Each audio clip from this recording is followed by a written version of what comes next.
भय तीर्थंकर से बलि, तिनकी नहीं चली, मौत नहीं टली, तो अब क्या करिए। जिस पंथ चले भगवंत वही आचरे। शांत रहिएगा, आप शांत रहिएगा। महाराज जी आ रहे हैं क्या? नहीं, आने दो, नीचे जाओ। समझ गए हमने क्या कहा? पिछले 2 सालों में आपने कोरोना का तांडव देख लिया होगा। कितने ही आपके इष्ट मित्र, इष्ट परिजन, किसी के पति, किसी के बच्चे, किसी की माता, किसी की दादी, और हमने कितने ही विद्वानों को खो दिया। ये सब आपने देखा होगा। इसलिए हम एक बात कह रहे हैं, भय तीर्थंकर से बलि, तिनकी मौत नहीं टली, तो अब क्या करिए। प्रश्न ये है कि अब क्या करें। ये बाहर की आवाज बढ़ाओ, स्पीकर की बाहर की। समझ में? जिस पंथ चले भगवंत वही आचरिए। अब मैं आचरण की शिक्षा दूंगा और तो क्या, मुझे तो कहने के लिए इतना है कि आप मत बढ़ाओ, सीटी आएगी जितनी आ रही सुन लो, बस कोई सुन लो जितनी आवाज आ रही है। जिस पंथ चले भगवंत वही बताओ। हमने उस असार दुनिया में असार प्रयत्न बहुत किए। पहले असार पढ़ाई कर ली, फिर असार कमाई कर ली, फिर मकान बना लिया, पत्नी आ गई, बच्चे आ गए, सब कुछ हो गया। लेकिन जो मृत्यु हुई है वो कैसी हुई इन लोगों की? कोई आईसीयू में रह गए, कोई को डॉक्टर नहीं मिल पाया, कोई को इंजेक्शन नहीं मिल पाया, कोई बच्चे देखने वाले नहीं थे। मैंने इतना दर्दनाक दृश्य थे 2 सालों में कि घर में सब स्टेजन हैं, लेकिन डॉक्टर ने कह दी क्वारंटाइन, एक कमरे में बंद कर दिया, और ऐसे उन्हें भोजन करा रहे थे जैसे हम अछूत हैं। कैसे क्या क्या नहीं देखा आप सब। हम तो इतनी सी प्रेरणा करना चाहते हैं, जिस पंथ चली बस। अब पंथ माने कोई सड़क तो है नहीं, पंथ माने होता है उपाय। जिस पंथ चले भगवत। आज आप लोग बस यहाँ से यही प्रतिज्ञा करके जाओ। मुझे दिन का एक बहुत अच्छा भजन लगता है, ना सुनाया होगा अभी कि नहीं सुनाया, बहुत ही अच्छा लगता है मुझे, बहुत ही अच्छा। मैं तो उनसे कहूँ कहीं गा के सुना दे 2 लाइन। आप ही कौन सा सुनाओगे पता है? नहीं, आप ही सुनाओ। मुझे इतना अच्छा लगता है वो। क्या है तुम गाते हो? ये प्रणय है हमारा न जन्म में दोबारा, क्योंकि इन विषयों में आनंद हमको आता नहीं। अरे इस झूठे जग में रहना हमको आता नहीं। युवा लोगों से खास कहूंगा मैं पहले, बेटे आप जितनी आवाज आ रही बेटे हमें तो, हमें धीरे बोलेंगे तो कैसे आएगी। आज हम ये समझ लो भगवान और आपके बीच में हम ब्रिज बन के खड़े। भगवान तो नहीं साक्षात, हम उनके ब्रिज बन के आपको कुछ कह रहे हैं। बेटे तुम्हारा घर अनाथ हो रहा है, तुम्हारे घरों में से जिनवाणी बाहर हो रही है। जब जिनवाणी की बात करते तो तुम ऐसा बोलते कौन पढ़ेगा, हमारे घर में जगह नहीं। घरों में से जिनवाणी लोग बाहर कर देते, पढ़ते नहीं है। ज्यादा तो मोबाइल में है ना, 10 लाख है ना, वो मोबाइल में भजन सुनते हैं, वो हम प्रवचन सुन लेते हैं पारस चैनल पे। ठीक है आप जो कर रहे हो बेटर देन है, लेकिन आपको पता है यदि आपने हिंदी में पढ़ा हो, मैंने हिंदी में पढ़ा है, साहित्य समाज का दर्पण होता है। साहित्य समाज का दर्पण होता है। अफगानिस्तान के में अमेरिका ने बहुत अटैक किए थे, वहाँ उनके खाने के लिए गेहूं नहीं मिला, रोटी नहीं मिली, दाल चावल नहीं मिला, लेकिन एक भी झोपड़ी ऐसी नहीं थी, टूटी फूटे खंडर ऐसे नहीं थे जिसमें कुरान नहीं थे। मुझे आपसे बस आज सारे साहित्य लेके मैं इसलिए आया हूँ कि मुझे ये कहना है आपको, जिस समाज को नष्ट करना हो उसका साहित्य नष्ट कर दो।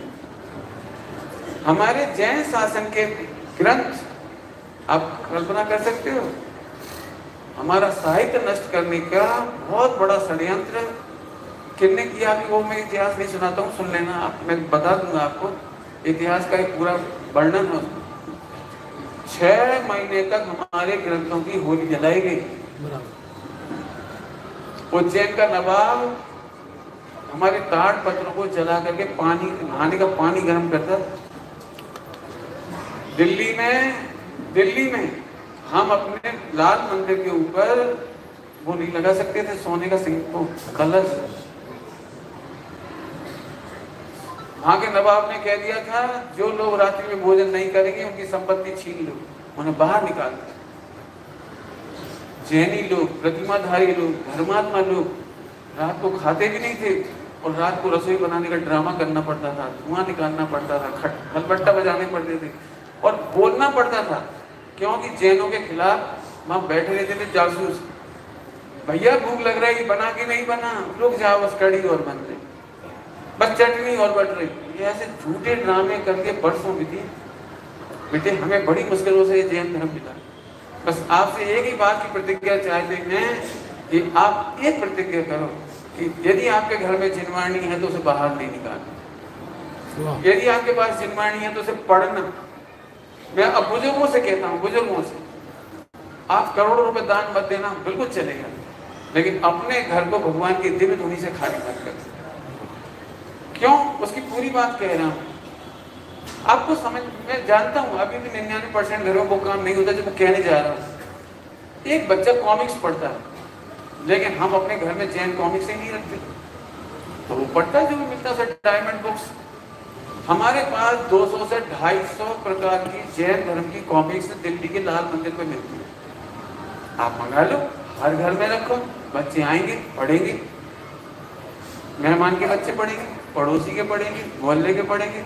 आपको इस बात की चिंता है कि बच्चे लड़कीबाजी कर रहे हैं, आपको इस बात की चिंता है कि बच्ची भाग गई, आपको इस बात की चिंता है कि बच्चे चैटिंग कर रहे हैं, आप उन्हें ऊपर से डांटते हो, लेकिन उनके उपयोग लगाने के लिए साहित्य रखो। वर्तमान युग का इतना सुंदर सुंदर साहित्य, मैं तो अभी एक का वर्णन भी नहीं कर पाऊंगा, इतना सुंदर साहित्य आप मेरे कहने से पढ़ के देखो, बस ना आपके बच्चों के संस्कार बदल जाए कहते हैं। तो प्रथमान युग से शुरू करो, हम नहीं कह रहे बहुत बड़े बड़े ग्रंथ पढ़ो, आप प्रथमान युग, ये मैं सब ला के रखे मेरे नाम। बच्चों के लिए जैन बाल पोथी, सबसे छोटे बच्चे के लिए LKG UKG नर्सरी के लिए ये पूरी किताब आप पढ़ के देख रहे हैं। धन्य कुमार चरित्र, महारानी चेलना, सम्यक्त कथा, दर्शन कथा जिसके ऊपर गजमोती बनी है, दर्शन कथा, प्रद्युम्न चरित्र श्री कृष्ण के पुत्र, अकलंग निकलंग इनका बलिदान, कितनी मेहनत की इन्होंने।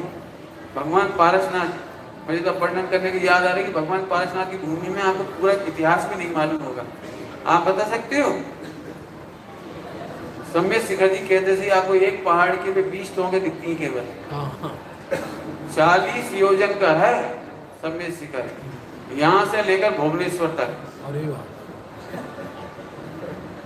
810 मील। यदि हम स्क्वायर में कहें, स्क्वायर में तो 90 स्क्वायर मील, इतना बड़ा है। ये तो बहुत छोटा देखा।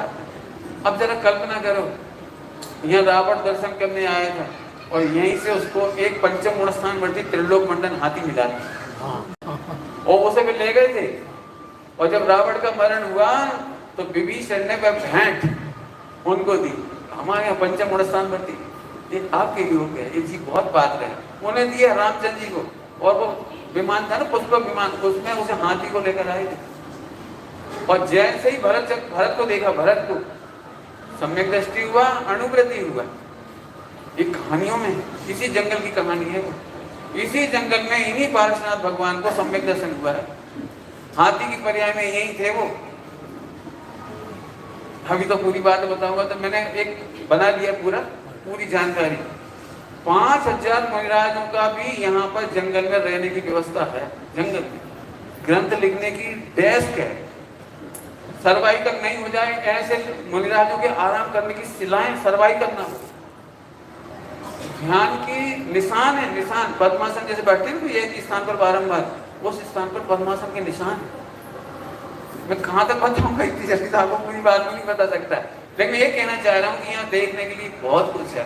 तपोभूमि कितनी बड़ी है, हमें तो वहीं जाकर के लगता है थोड़ा सा। मैं आपको हजारों चट्टान दिखा सकता हूँ जहाँ पर रात्रि में महाराज सोते, जहाँ दिगंबर महाराज का केवल ज्ञान हुआ है। रात को 3 बजे उठकर यहाँ पर ध्यान करते हैं महाराज, आपको ऐसे हजारों शिलाएं दिखा सकता हूँ ज़्यादा। क्या तो इसलिए रहा हूँ कि जब आप यहाँ से जाओ ना, तो हर पर्वत को नमस्कार करते हुए जाओ। आहा, धन्य दिगंबर संत ये विराजते हो। अब आई वो बात, जिस पंथ चले भगवान वही आ जाए। 2 बातें कह करके बात पूरी करूंगा, बातें तो बहुत सारी हैं, आपका भी विधान है, मेरे को भी जानना है। 2 बातों में से एक, बच्चों से मुझे कहना है, आपको महावीर भगवान अच्छे लगते हैं कि नहीं? बच्चों की आवाज नहीं आई, बच्चियों की आवाज नहीं आई, फिर से पूछ लेता हूँ, चलो। हाँ, आपको महावीर भगवान अच्छे लगते हैं कि नहीं लगते? पारसनाथ अच्छे लगते हैं कि नहीं लगते? पक्का? तो हमें एक बात कहना है, यहाँ से जाते समय आप, मैं नहीं कहता हूँ बहुत सुधर जाना, लेकिन 1 इंच सुधर जाना। 1 इंच में सबसे पहला है, हमारे घर में जिनवाणी लाना है। आपको जहाँ कहीं जाओ जिनवाणी लाओ। ये मत कहो कि साहब जगह वही जगह। हम कहते हैं आपके लड़के की शादी में 1 करोड़ का दहेज आए, तो आप कहते भैया जगह नहीं। अरे पंडित जी 1 कमरा और बना लेंगे, 1 अलमारी और खरीद लेंगे, 1 लोकर और ले लेंगे पहन कर। जब आप अपने घर में 1 कमरा बना सकते हो शादी के लिए, लोकर ले सकते हो, अलमारियां खरीद सकते हो, तो हमारे में से एक के भी घर में से जिनवाणी की 1 अलमारी कम से कम होनी ही चाहिए।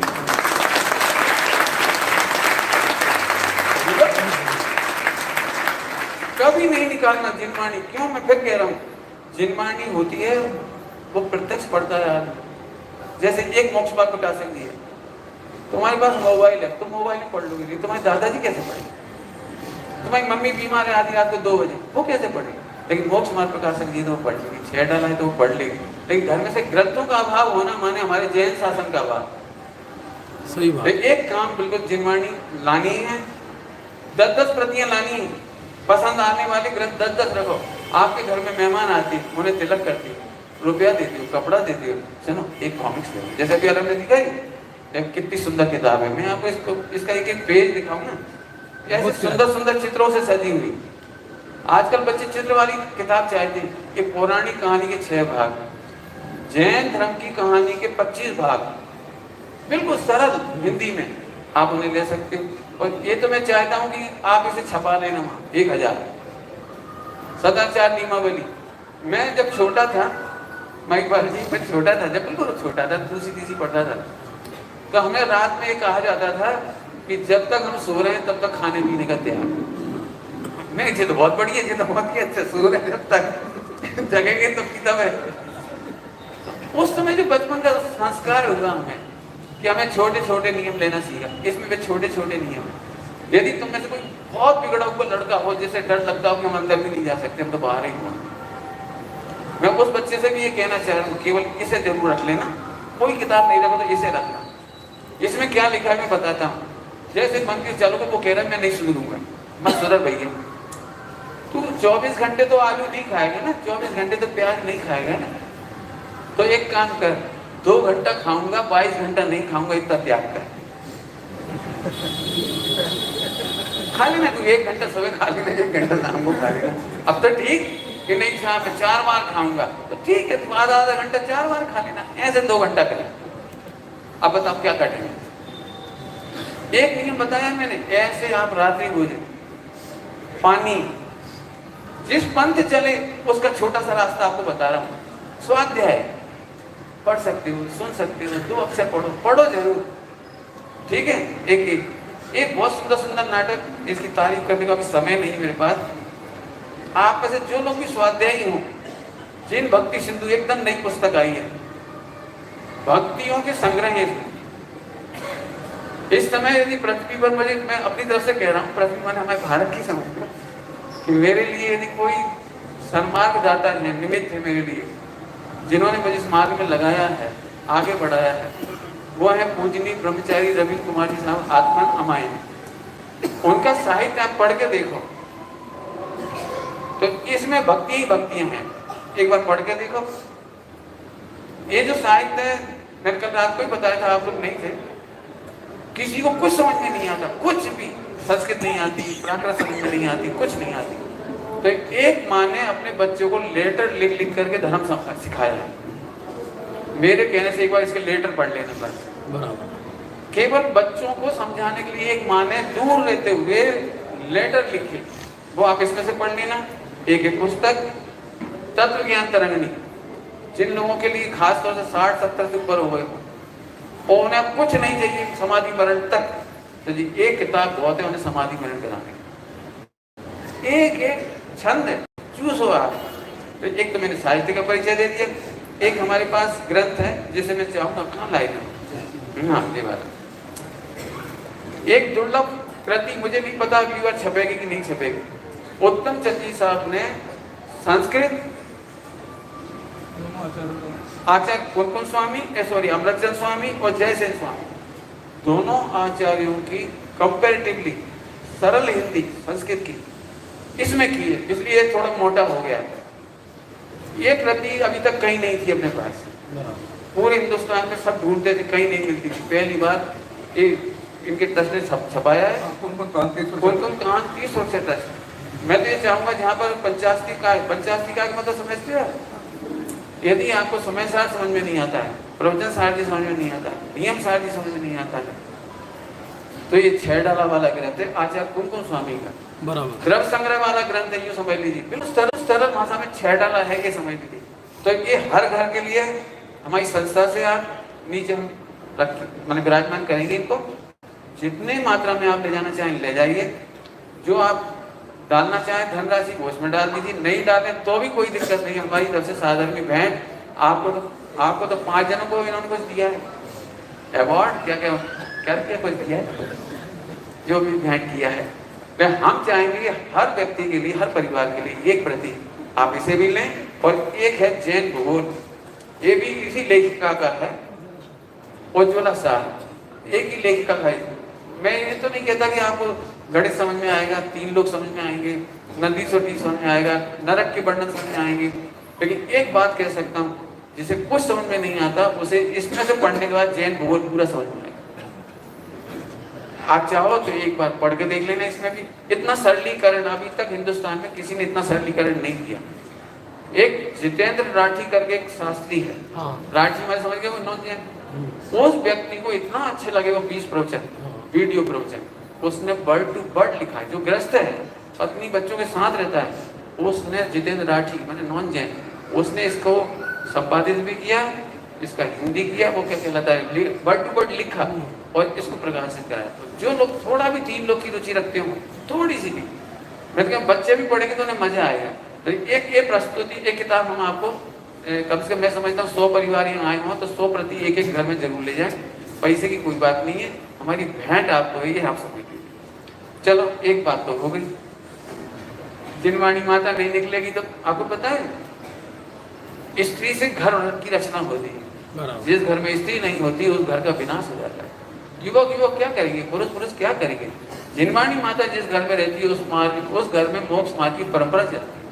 आहार दान कैसे सीखोगे आप? जिनवाणी से। पूजा भक्ति कैसे सीखोगे? जिनवाणी से। प्रवचनकार कैसे बनना कोई से सीखेंगे हम।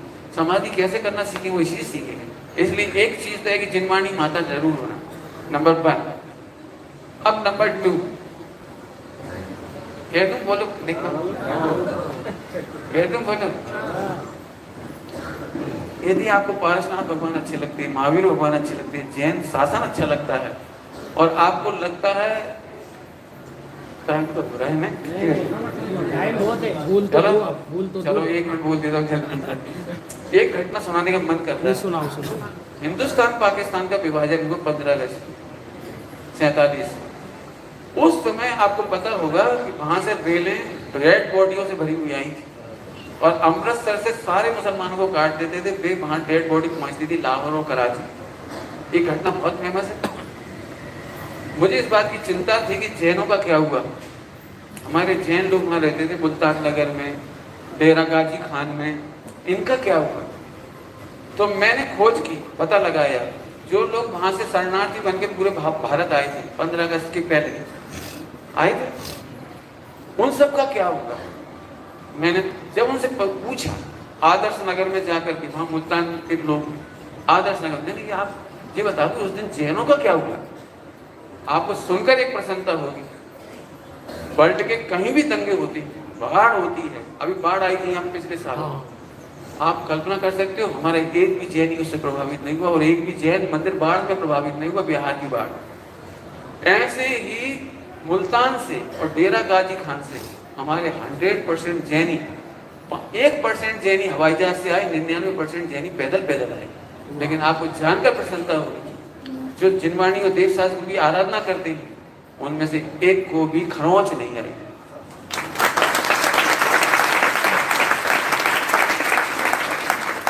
आप कल्पना नहीं कर सकते, खरोंच मर्डर नहीं हुआ। जहां कोई लुटेरे आए उन्हें सोना उतार के देखो, चांदी उतार के, हीरे की अंगूठी उतार के, जहां जो आए लो, पैसे तो चाहिए ले, खाने का सामान चाहिए लो।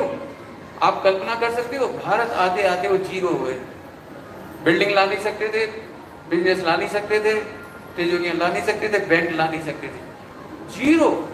लेकिन आपको जानकर आनंद आएगा वहां हमारी एक भी प्रतिमा खंडित नहीं हुई, 100% प्रतिमाएं लेकर आए, 100%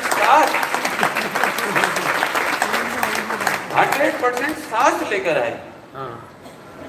जब वो प्लेन किया, एक बॉम्बे आकर के एक प्लेन किया, डेकोटा विमान, उस जमाने में डेकोटा कहलाता था, एक विमान, बहुत पैसे वाले लोग थे, उन्होंने और भारत आकर के 15 अगस्त के पहले एक डेकोटा विमान किराए से लिया। समाज की मीटिंग तो होती, सारी पैकिंग की, जिनवाणी और प्रतिमा सबसे पहले इन्हें पहुंचा। हमारे सेठानी नहीं आए, सबसे पहले इन्हें ले जाओ, पैकिंग की, हवाई जहाज में लोड कर दिया। अब हवाई जहाज में वो डबल बेड हो गया वजन। उड़ाने वाला सिख पायलट था, वो सिख पायलट ने बोला सब प्रतिमा एक जैसी तो है, पारसनाथ की 10 है, महावीर भगवान की 6 है, आदिनाथ की 10 है, एक लेके ले जाओ, बाकी छोड़ जाओ, वहां मिल जाएंगी जयपुर में बहुत सारे, कहाँ ले जा रहे हैं यहाँ? ओवरलोड हो रहा है विमान, हम नहीं उड़ा पाएंगे। महिलाएं जो सेठानियां जो संपन्न लोग थे, वे लोग नीचे उतर गए हवाई जहाज से, बोले हमारा कुछ भी हो जाए, हमारा मरण हो जाए, हम लुट पिट जाएं, लेकिन हमारे भगवान को ले जाओ। सब उतर गए, सब नीचे उतर गए, आप इन्हें ले जाओ। अब वो सिख सोचने लगा इन्हें देश शास्त्र को कितना आदर है, ये नीचे नहीं उतर, यानी खुद उतर के उन्हें नहीं उतार रहे भगवान को। मैं इसलिए कह रहा हूँ, हमें लगता है मूर्तियों की क्या कीमत है और जिनवाणी की क्या कीमत है। इसी कीमत ने आज तक किसी दंगे में, दंगा समझते पूरे भारत में, जब जब ये बम विस्फोट हुए, मानव बम, लेकिन एक भी जैनी नहीं मरा आज तक। ये है हमारे रक्षक, देश शास्त्र जो हमारे रक्षक है, इनके प्रति जो हमारा पुण्य है, भक्ति है, ये हमारी रक्षक है। आपको पता होगा कितना % टैक्स केवल जेल चुका रहे हैं, जबकि हम आधा % से कम है। 1/3 टैक्स जेल लोग चुका रहे पूरे देश का। अभी हम 24% के चल लगा लेना गणित, लगा लेना, कहता रहो। अंतिम बात सुन लो बस, मुझे जो कहना है अतिशय और चमत्कार मैं ज्यादा नहीं सुना रहा हूँ, मैं तो अंतिम बात ही कहूँ, बेटे चाहे कुछ हो जाए, एक काम करना है हमको, अपनी जाति में ही विवाह करेंगे, कभी भी हम गैर जाति में शादी नहीं करेंगे। इस नियम पर कौन कौन तैयार है? हाथ करो।